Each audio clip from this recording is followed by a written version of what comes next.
That means we'll be getting a pop that come from different that means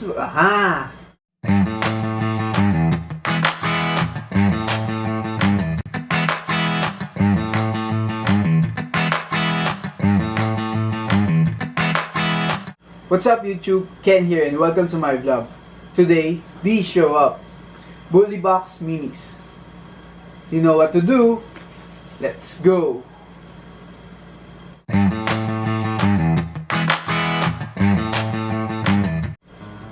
Recently, I've done a couple of Comic Odyssey mystery boxes.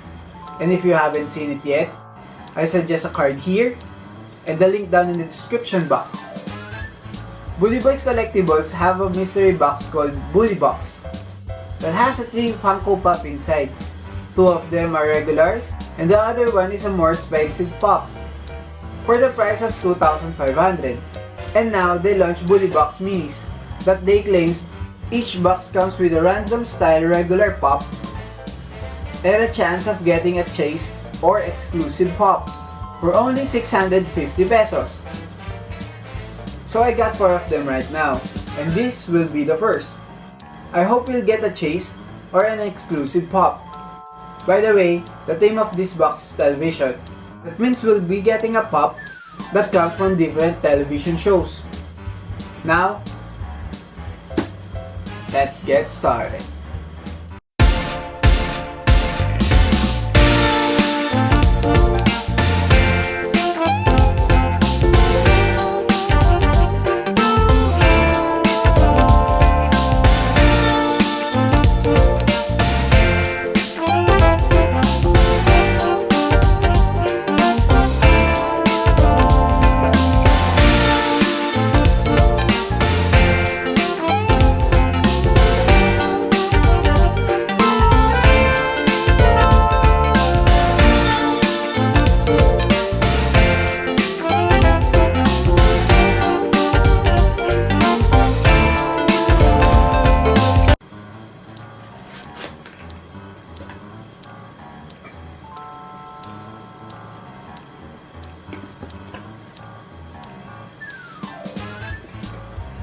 Oh, nice!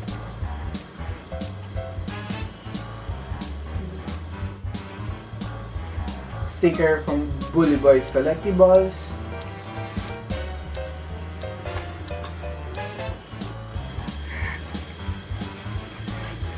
Look. Now, guess who's that?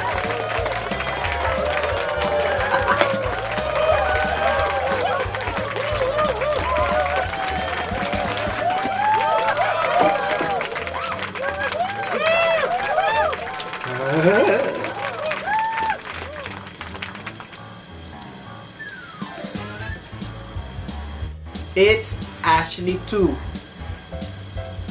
Black Mirror Season 5 Episode 3. Dun dun dun! Okay.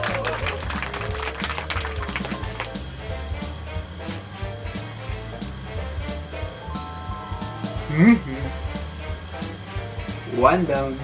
I haven't seen the show yet, so I googled it up. It turns out that Ashley 2 is given to Rachel Goggins as a gift on her birthday. A doll that is modeled after her favorite superstar, Ashley O. So that's all I have on this pop. But a chase is a chase. We bought the mystery box for $650 and the market value is $2,500. Shout out to Bully Boys Collectibles for this great find. The packaging is great, the pop is safe, and I save up 1,850 pesos. So comment down below if this pop is for keeps or into the prize pool. And just like always, don't forget to like, share, subscribe, and hit the notification bell for more updates of this channel. And now, that's a wrap.